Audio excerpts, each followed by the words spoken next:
Live. Yes, without the technicalities, we have gone live instantaneously. Yes, folks, it is just less than 24 hours to go. A grand preview. Australia versus England. ICC Women's World Cup final. Historic in a lot of ways, Sid. Historic, I think, because the two most successful sides in history in women's cricket have once again reached the final. Yes. And 6-time winners Australia, 4-time winners England. They are the defending champions, by the way.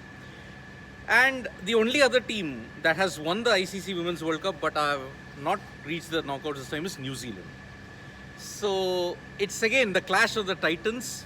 But you have to remember one thing: the Australian women's cricket team, or the Southern Stars, as we like to call them, Southern Stars. they have redefined dominance in a big way. Since 2016-17, they have only lost 3 ODIs.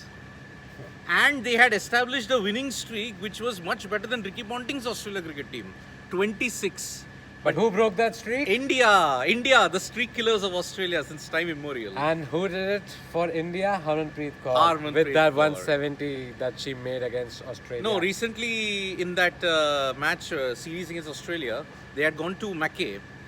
Jhulan Goswami's snowball could have ended that streak earlier, but in the next game, India bounced back, and boy, did they! In fact, I think there was another streak that they ended then in 2017 when they defeated Australia. Yes. But guys, let's just talk about how dominant Australia have been for a moment. England are lucky. They would think that they are lucky to have reached here because nobody gave England a chance once they had lost those first 3 games. Everybody thought that England are gonna go out. By the way, they were winless in the Ashes before that. Yes. Not even a single game they could win against Australia in the women's Ashes. Then you lose 3 games, the first 3 games of your World Cup, and everybody has written you off. But then what happened? The luck of the draw. The luck. Golu King, hi, I've said your name. But if I have to look at England's, they had the luck of the draw. They lost to Australia the first game. They couldn't chase down 300. But that loss to the West Indies really opened a can of worms. What are they going to do? Plus, they lost to South Africa in the league stages. They lost to South Africa, first 3 losses. Yes. And then after that, they have won 5 games in a row. Yeah, against India. That streak started with India. Yeah. And then luckily they had to play. They won by 1 wicket, by the way, against New Zealand. It could have gone anyway. It could have gone, if they would have lost that game, Game over for them. they would have gone out. Yes, game over. So that is why they beat India, but they bounced back by beating Pakistan and Bangladesh in the final league stages. And since they had beaten New Zealand, they went through. And then in the semi-finals, they registered one of the biggest victories they could have. 137 run victory? Yes, Daniel Wyatt hitting a brilliant century. And then Sophie Eccleston. Yes, 6 for 36. The best figures, by the way, by a women's bowler in a World Cup knockout. Sophie Eccleston, if we talk about her, she has been phenomenal for England. The number 1 ranked bowler, by the way, in ODIs. She has. By the way, she was a net bowler. Yeah. If you don't know this, she was a net bowler at the 2017 World Cup, where England won. So from there to becoming England's main bowler is a huge achievement. Huge achievement. I mean, there is a very iconic photo of Eccleston. In the game against South Africa, she was whacked all over the park. So she just had that, and Shabnim Ismail was actually going after her. But in the semi-final, Eccleston took 6 for 36 and she had that. 6 for 36. Yes, silenced South Africa emphatically. But they have a big problem against Australia. That excess baggage of losses. They did not win a single game against them in the Ashes, even in the first game. I think any team has a big problem against Australia because Australia haven't lost even a single game this World Cup, by the way. Yes. They have been so dominant, so true to the character we have seen from the Australian women's side over the years. They were unlucky in the last World Cup where India, an inspired Harmanpreet Kaur, produced a match-winning innings. Match-winning, yes. Right. That put them out, but this year they know again that they can go on and win this World Cup, which will be the 7th title. 7th time, in addition to 5 World T20 titles out of 6. My God. It's mind-blowing. So dominant so England have won the World Cup 4 times before this, Australia have won it 6 times, and these two though are meeting for the first time in a World Cup final since 1988. Of course, that was the first match. Tushar Sehgal is saying Australian side is miles ahead of any other team. I don't think there's even a comparison. I would just go ahead one step and say the dominance that Ricky Ponting side established, the All Blacks, the rugby All Blacks, any NBA team dominant in that era of the 90s by Michael Jordan and all, the Australian women's cricket team are just miles ahead because everybody contributes. I have one thing to say. I guess it's from their captain that they also get these vibes. You get it. Like Meg Lanning has been leading them from the front ever since I have started following women's cricket properly. Yes. And for me, she's the best batter in the world. That okay, no. and I think a lot of Indian fans would hate me for saying this, but she's everything that Mithali Raj aspired to be. Absolutely. Meg Lanning has been just that rock that Australian cricket have stood by for a number of years. She got injured recently, if you remember, couldn't play a lot of tournaments. Yes. I think. Oh, thanks. I think we have. See, I guess we have. Oh, yes. We have reconnected. We have reconnected. Sorry for the technical glitch, folks. Dhruv Patel is asking, why do you think only Oz England are so dominant? See, Dhruv, it's been a decades-long process when it comes to England and Australia. Australia in particular, the contract system and the pay and the skill investment that the Cricket Australia board has done is on par with the male. And they have been trendsetters in a lot of ways. WBBL. The WBBL. But before that, England also, for that matter. England also had the WSL. The Women's Super League. Yes, the WNC. And a lot of Indians played in that Super League as well. Correct. So you see these two teams have had their domestic system in place. They've also tried getting international talent to play in their countries. Correct. With regards to the WSL and the WBBL. Yes, India is going to have their own women's IPL from next season onwards. Yes. That's what's expected. But if you look at it from what has happened, they really pushed their women in the system. That we did not see in India probably. Yes. And perhaps it will change with the women's IPL. And again, Australian cricket is so egalitarian that the pay packet that the men Correct. get is on par. The women get on par with the male. So they're assured contracts. There's no amateur, professional, Cricket Australia clearly said, you have to give 9 months of the year playing cricket. And you've got a WBBL contract also to go with it. So the women in Australia now are finding this a more lucrative opportunity. This is not the case in India. I'll just give you an example of the pay disparity in India. An A+ contract for the men is 7 crores. 7 crores. If you're playing tests. Yes. ODIs What is and the T20s. highest for the women cricketer? It is 14 times less. And there is no grade A+, by the way, in the women's cricket in Only system. A. And the least is 20 lakhs. That's grade C for the women. There's no grade C even in the men's team. That is the disparity we are talking about. Anish says that I don't think so that there'll be any competition as Australia women's is looking like old Australian men's team. Complete dominance. I disagree because the Australian women's dominance is 1,000 times much more than the men's.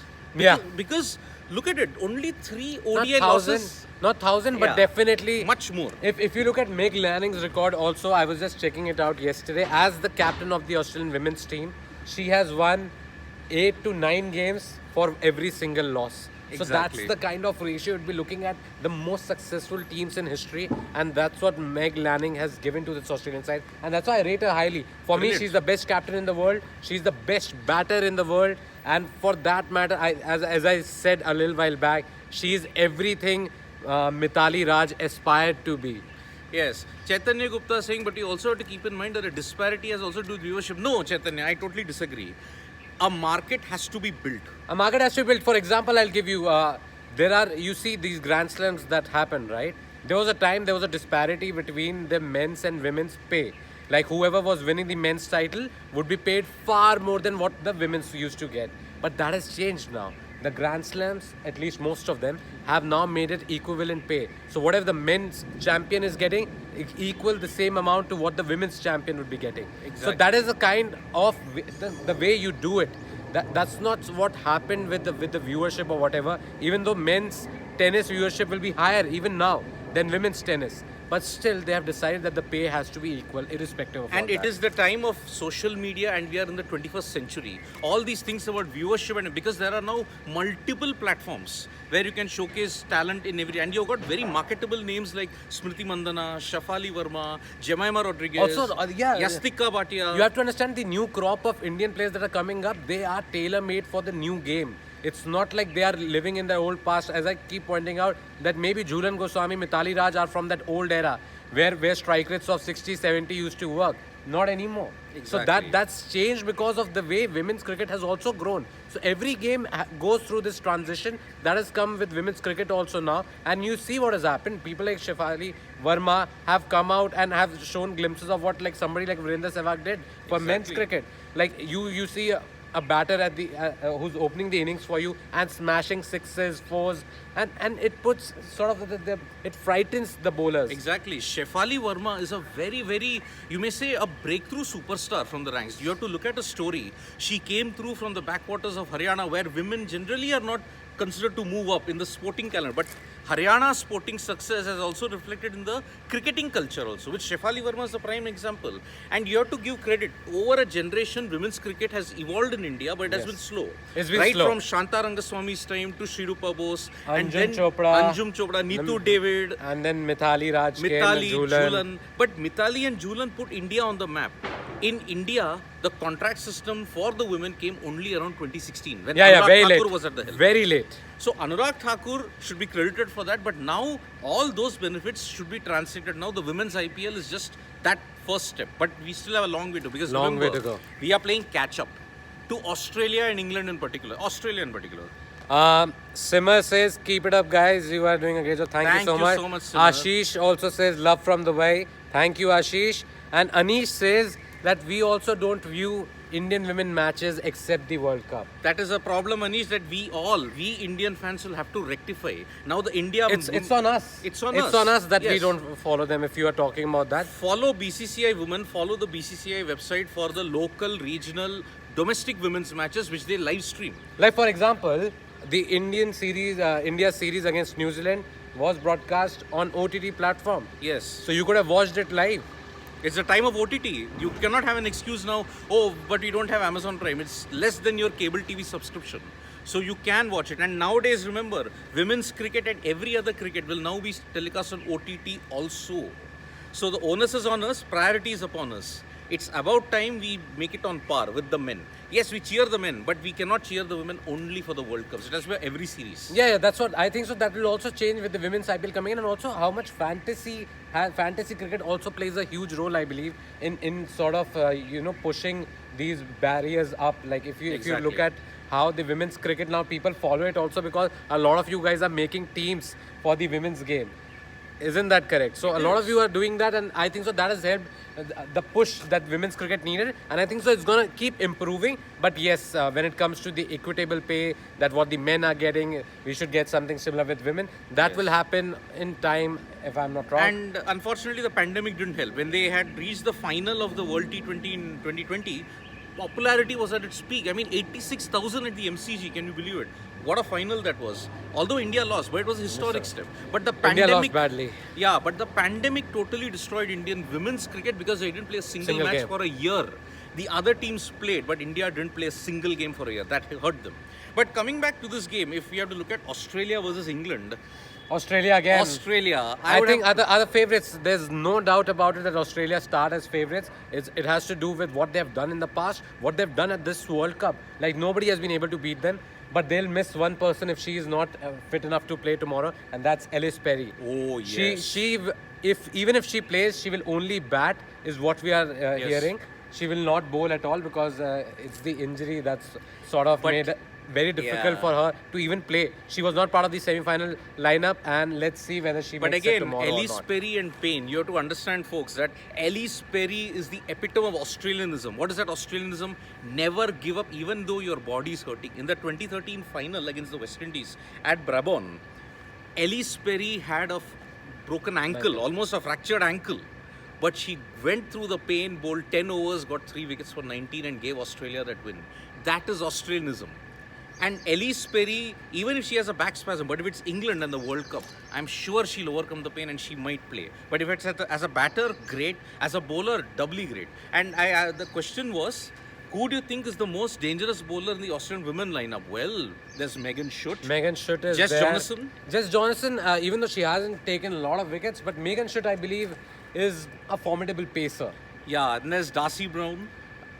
But I think Talia McGrath Talia is also McGrath, yes. another all-rounder that you'd be looking at because she's come into the side. She had a great WBBL, by the way. She was Yeah. amazing in the Women's Big Bash. And after that, she's gone into this Australian side and she's been performing well. Even though she bats a little lower than what she is supposed to for her domestic side. And one Chennai girl we are missing in this, Alana King. Alana King. Alana King has taken a few wickets this Yes, World and Cup. she's one of the leading wicket takers for Australia in this Women's World Cup. Alana King, very interesting story. She was born in Chennai, but they moved to Melbourne. And that spin, she was initially supposed to become a fast bowler. But then it was convinced that since it's Melbourne and all this, try spin. And who inspired her? The late, great Shane Warne. Shane Warne inspired Alana King. So yes, of course.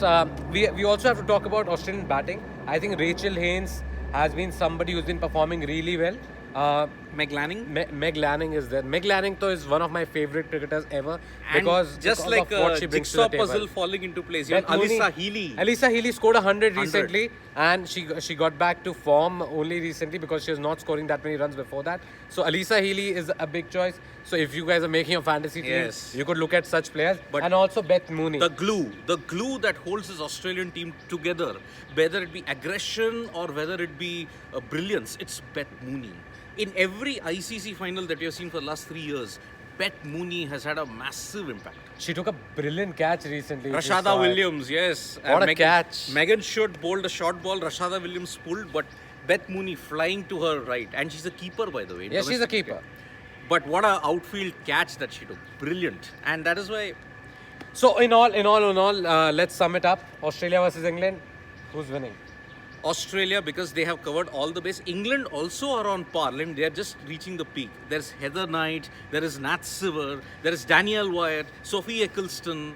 So you have all the, and of course, Anya Shrubsole, Anya Catherine Shrubsole, Brandt. There are so many yes. players, but we can keep talking about that. But yes, on paper, on current form, and even though England have also won their last 5 games, won everything that they needed to get to these finals, Australia still start as heavy favourites. heavy favourites. But somewhere down the line, okay, you didn't win the Ashes at all. You didn't Yeah, win a single winless game. Ashes. You lost the World Cup League game.